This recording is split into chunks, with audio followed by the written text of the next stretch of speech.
my gosh, it's me again. Okay, so part 2 of the Fishing Channel Regional Fishing Report. We are taking it to the Eastern Shore with Kaz Kenny. We're going to do fishing and crabbing report this time. I love crabbing, so this is going to be good. So we're going to bring him in momentarily, but we are going to do our quiz question of the evening. It's going to scroll at the bottom of the screen. And, oh, not yet. Not yet. Okay, there you go. Where did Crazy Horse get his nickname? That's going to be a fun one. All right. And tonight's winner will get a pack of BKD plastic lures. They are 6-inch bubblegum 8-pack. So sweet deal for whoever gets the question of the evening. Where did Crazy Horse get his nickname? All right. So I'm ready for Cat. Hey. Hey, everybody. What's going on out there? How's everybody doing? You're awesome. So glad you can make it. Sorry we missed you last time. Is everybody excited about the holiday this weekend or what? Oh, yeah. It's always great to have a holiday coming up. I know, right? And this is a big crab holiday, so we've got some really, really good crab news for everybody. So, well, you know how much I love crabbing. I love doing this with you when we talk about crabbing because I'm fortunate enough to have a really good friend who does crabbing for a living. I get to go out often. Always fun, especially when I lose a big chunk of piece of my skin trying to get after these guys. But it's always fun and amazing. We like to call them bone crushers. Bone crushers. That's what's going on here. Yeah, I really love doing that. So let's just roll right into it. Unless you let's do it. So let's start with the Pocomoke River. Okay. Down the Pocomoke upriver, you got crappie, you got bass, you got pickerel, you got a few snakeheads out there. Come down the river a little bit, closer to the bay, you'll find that same mix you find in every tributary right now: tidal water, rockfish, white perch, blue cats, channel cats, and you might get a pop up every now and then. You never know what you're going to catch this time. That's what I love. Up here in the upper bay, I've been spending some time on the Bush River. And, I've been helping my mom here last 6 weeks, taking care of all that, doing those things. So I haven't been on Eastern Shore as much as I'd love to, but I've got a great report. I've talked to a lot of people. But what I want to mention is, no matter where you're at, sometimes you just get that surprise and you're like, whoa, did that really just happen? So in the Bush River, I mean, we've caught a few speckled trout out the mouth. And that's, I've seen that before, time here and there, but it's been a long time since I've seen that. So it tells me there's a lot of salt in the bay. And so back to the Pocomoke, come on down the river, you start getting it close to the mouth. It's just like any other tributary: rockfish, white perch, all that stuff. Chumming's great. This is the time of the year to do some light action casting, to get those 3-inch twister tails out. Get you some BKDs out and jig them around, Get your favorite lure out there. That's right. Get your favorite lure out there and just give it a whirl, because you don't know what's going to happen. I call this the surprise of the year, this time of year, Federalsburg, let's talk about what's going on over in the Marshy Hope. You got some crappie, you got some bass, you got catfish, a few snakeheads. The blues and the channel cats seem to be everywhere. I mean, they are all over the place. Come out of Federalsburg, Marshy Hope. Let's go down to Mardella Springs. Look in there. You got a few big snakeheads being caught there. I mean, giants. I'm talking 14, 15 pounders down there. And the guys that know what they're doing, they are catching them. Just a quick question. This area, sorry, can you repeat the area again? And can you tell us, because a lot of people aren't familiar, in relation to the Eastern Shore, is it northern, mid, or southern Eastern Shore area? So this would basically be the mid area, I would say. Pocomoke, we're down there a little bit. I'm moving up as we go. So, Federalsburg, actually Mardella Springs would have been next, but I got Federalsburg in there by mistake. So Mardella Springs down there, you've got some giant snakeheads. The bass they're catching are just absolutely huge. They're catching some crappie and some bluegill and a few yellow perch, even if you know where the fire road is. Wow. The Nanacoke. Okay, so folks, if you like garfishing, it's now. It's time, and it's happening. It's cut loose, and they are everywhere. They're massive. Yeah. I mean, it is unreal. I just talked to Cornflower today, and he said that it's just out of control. So if you have never caught a big spotted tail gar, and just so you know, the record keeps getting broke just about every year. So you probably have a good chance, if you know what you're doing, that you might get a shot or a stab at that too. So they'll hit just about anything, a twister tail, a live bait, a peeler. It doesn't matter. I mean, you've seen them teeth in them things. Again, we're not talking about crab in there, ladies say, because you put that in their mouth, you ain't going to have it left. You ain't going to be the bone crusher. It's going to be the I'm finger gone. So, upriver, it's giant gar everywhere, snakeheads galore. If you're shooting at night and you're familiar with the Nanacoke, man, it is just covered up with snakeheads. And I know some of you guys are gonna get mad at me for saying that, but hey, I'm here to help everybody. That's just what I do. Yeah.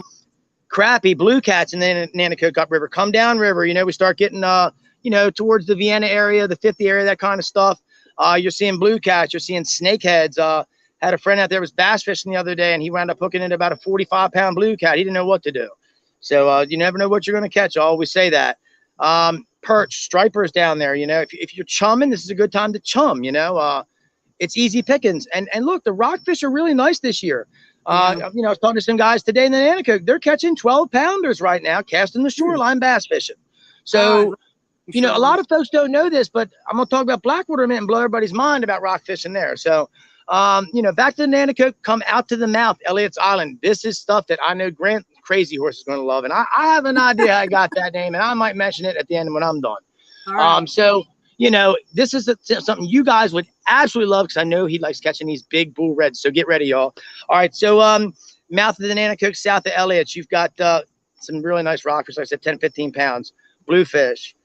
There's some mixed trout around down there. There's some small flounder. If you see the schools of red puppy drum up in a cove tailing, don't move to them. Stay where you are and let them come to you. They will come to you. If you go to those fish and you cast at them, you're going to get one shot. As soon as you spook them, they're gone. So let them come to you. Let them feed naturally, and you won't spook them out. Shut the boat down, shut the motor down, anchor up. Wait patiently. If you see them coming down the shore, when they get there, start wailing at them. You'll hook 3 or 4 or 5 of them all, everybody. Giant bull reds. Yes. Giant bull reds. Okay. So, and I'm talking 50-inch fish are there. I mean, people might get mad at me for that too, but they're there. It's already out. What else? Taking it back. Yeah. So I was talking about some cobia. There's a few cobia being caught, you know, scattered, nothing really consistent yet that I could really put together to give you a pattern. Okay. I do know that one was caught below Hooper's Island this weekend or last weekend. Let's see what else we want to talk. We got all kinds of stuff to talk about today. The Chop Tank River. Let's go to the Honga River next. Honga River.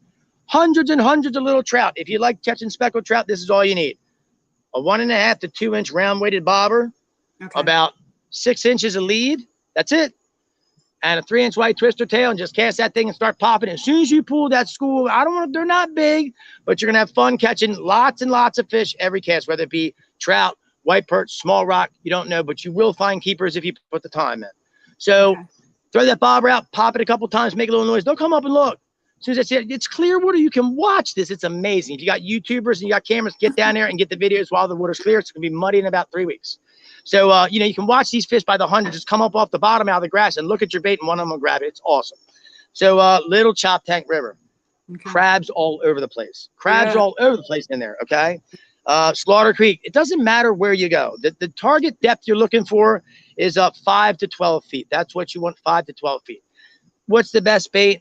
It's hard to say. I mean, there's days chicken necks work. There's days that bull lips work. But I'm going to give a little tip here right now. All the crabbing that we're doing, the guys that are catching the numbers, a lot of guys are using white perch heads. So they're saving all the white perch that they're cleaning, putting them in their clam bags. And Cornflower, are you out there? Look, tell these people what we were talking about tonight, okay? So if you want to save on bait, you can't find clams, and you just ain't got a lot of that like a lot of people don't. Go out and catch you a bucket full of white perch, cut the heads off, put them in a clam bag.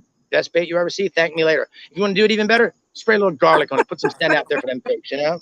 I know. So let's talk about the Big Chop Tank River. Okay. So up at the 50 bridge. Are you ready? Blue cats up to 30, 40 pounds. Blue cats. Spot are everywhere. Let's see. Rockfish, we know that. They're all around the bridge pilings. When the tide comes out in the evening time, you can limit out there and forecast. No lie. So the bridge has been on fire. The crab is on fire. There's actually speckled trout. They're catching some speckled trout and some trout up the river. But you really want them right now. They're going to be mad at me again. See, watch this. You ready? So it's called airplane wreck. So if you know where the airplane wreck is, and you want to catch some really, really, really nice fish, gray trout, speckled trout, they are there. Get on the bottom. We're going to look for a little tight school on the bottom. And do 2 jigs, top and bottom, 2 twisters, drop the jig right in the wreck. You will just and speckled trout in no time. You get a little rocks, and you get them hammered. What person? Uh-oh. Let's see what else we got here. Let's go with Yeah, I don't know if you can hear me anymore. Can you still hear me? I can. Okay, good. Yes. It got a little jumbly. It just cleared up. Okay, let it roll. Okay, so we're gonna go back to we're gonna talk just about crabs now. Okay. So Okay, the big chop tank, lots of giant crabs. I mean, when I say big, it's that time of the year. You know, you're not catching those 5-inch crabs everywhere anymore. That's why they changed the size to 5 1/4. You know, those males that are still under 5 1/4, we want to hold them over for next year. So that's why they do that. That's why they raise that size. We need those small mature males to get those small females that are going from their immature to their mature stage in that early spring and breed with them. That's how we got these crabs we got right now. So a lot of people have asked me, Kaz, why do they change the size? So that's part of the reason there. You know, we don't want to be keeping 5-inch crabs all year long. So much respect to the state for doing that for us. That ensures us that we're going to have a good bounty, hopefully. Everybody's been talking about crab numbers. It's all about where you go. I mean, I got guys in the gunpowder say they caught 4 crabs. I got guys in gunpowder said they caught 19 bushel. So no, I'm just kidding, not 19, but like 4 or 5. You know, I'm talking to some of the trot liners are literally getting 10, 15 bushel a day. So I'm not going to get into all that because then they're going to get mad at me for talking about that, and everybody's going to fly to the spot. I support trot line and crabbing, and I love that. There's so much more action, and I could be completely wrong just because my limited experience in going out, because I usually go past Solomon's at the launch over there to go crabbing. And, you know, it's really, you know, we talk about how fishing is a challenge. There's such a challenge to crabbing. I mean, it really ebbs and flows so much. You have to survey the area. You know, sometimes it's a hit or miss, and you got to move the lines. There's so much work that the watermen do to go after these crabs. So much respect, and why not give respect to the crabs that we're pulling in, right? So it's a good thing we have these regulations in place. 100%. You know, the other thing too is, you know, we can't harvest an immature female here. You know, we can't do that. We can have a peeler, but we can't harvest immature females. And a lot of the states, they can. So, you know, when people talk about us keeping females, so let me just give everybody a little education real quick on crabs, and then we'll get finished. I see we're getting close on time. So there's a question too from an audience member here. Go ahead. I don't see anything here on my end for some reason. Okay. All right. So Paul says, where can crabs be found lower than the Potomac? So you're talking about the Western Shore, which I'm not really familiar with. So I'm going to go ahead and talk to you about some of the guys I know in Virginia that are crabbing right now. The James River is giving up a really, really nice crab right now. The Rappahannock River is giving up a really, really nice grade of crab right now. We're just coming to the end of the shed. So some areas got really, really great crabs, and some areas got crabs that are just starting to tighten up. So it's really, really critical, especially for a guy like me, where the crabs are coming from and staying in contact with those guys, so I know what's coming. And the good thing about the guys I work with, they're all pretty honest. You know, if it's junk, they'll say, hey, Kaz, it's junk. You don't even want anything this weekend. You know, and that's the part that I really like. And if it's junk, a lot of these guys aren't even going to go out there. They're not going to waste their time catching light crabs to make a paycheck. You know what I mean? Because they're getting paid by the pound here, not by the basket, which a lot of people don't know. So the heavier your basket is, the more paper you're getting in your pocket and the more fun you can have on the weekend. So, I mean, that's what I would say. That's the only thing I've heard is the James, the Rappahannock. Here locally, I would have to say the best river here locally is probably, I want to say, the Miles right now. The Miles has got a really, really big crab in it right now. And them guys just catching lots and lots of crabs. So, you know, they're using all kinds of stuff for bait, bull lips, chicken. It doesn't matter. I was talking to cornflower today. The crabs are pretty much hanging in 5 to 12 feet of water, no matter where you are up in these rivers. You know, if you get shallow, you're going to catch some times. Here's the deal, and most crabbers will agree with me on this. You know, if you run your line, your first run, you got 2 crabs. And you run your line your second time, and you got 2 crabs. And you run your line third time. You're there all day, you leave an empty boat. You know what I mean? It takes time to put gear out. It takes time to pick gear up, but it takes more time to sit out there and waste the day. You know, I would rather waste time picking and moving gear and slam them than sit all day for a bushel. You know what I mean? That's true. It does take a lot of work and moving. I think, at least in Solomon's, we caught our biggest, and you know, it changes, right? crabs like fish don't sit there and wait for you to come get Absolutely. them. But in the shallows, we were getting our biggest last week. They were in the shallows. And that would make sense. And this is why we're just coming off that shed. So all those big males the last couple weeks are taking time to go up in that grass to look for the softie to hold on to her. So yes, that would make sense. You know what I mean? So you probably got some hammers up in them shallow waters, you know? I know over here right now, the soft crabs are coming to an end, but what we just shed out, we've got 7.5 and 8 inch soft crabs. So I wish we could just get 2 more. I wish we get 1 more shed here a year. If we get 1 more shed here a year, we would give Texas a run-in for them big old crabs that they got, you know? Yes, I love your enthusiasm. Let's beat Texas. That's right. That's right. I want to make sure we plug 2 things: Blackwater's Edge and the Crab Shack. Tell us about the Crab Shack.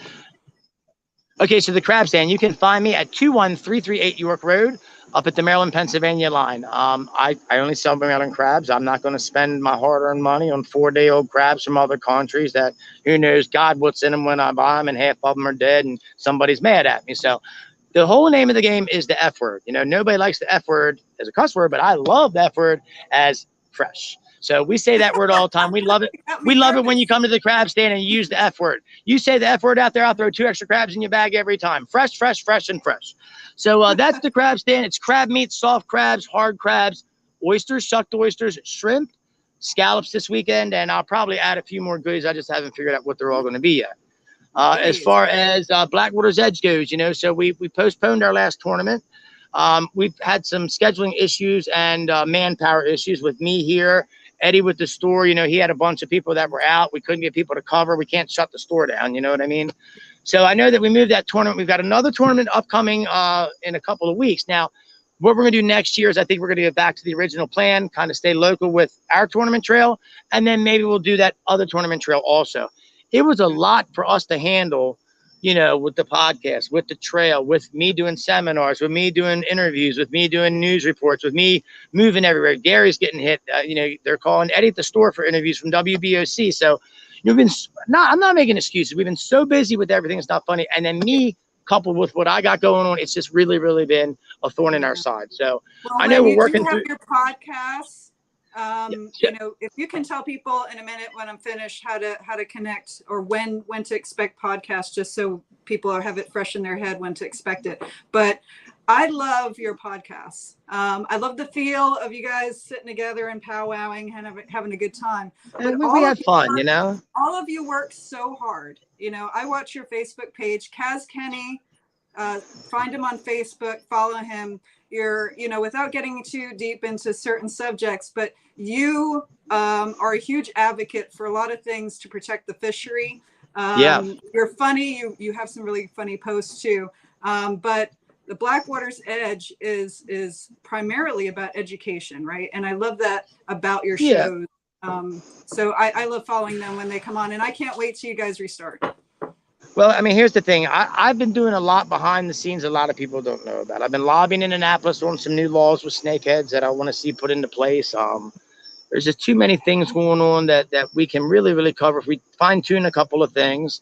Yes. You know, we've been working on Tournament Trail for next year, working on that. But as far as Blackwater's Edge, you can find us on Facebook at Blackwater's Edge. As soon as we can get some home health care here for my mom, I'll be out of here. We should have already had it by now. We talked to them the other day.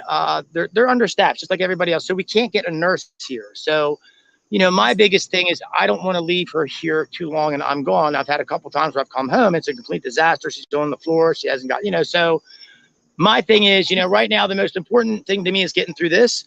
Once this is straight, it'll be, what's the word I'm going to use? Bikes to the wall. Okay. It'll be bikes to the wall when I get back.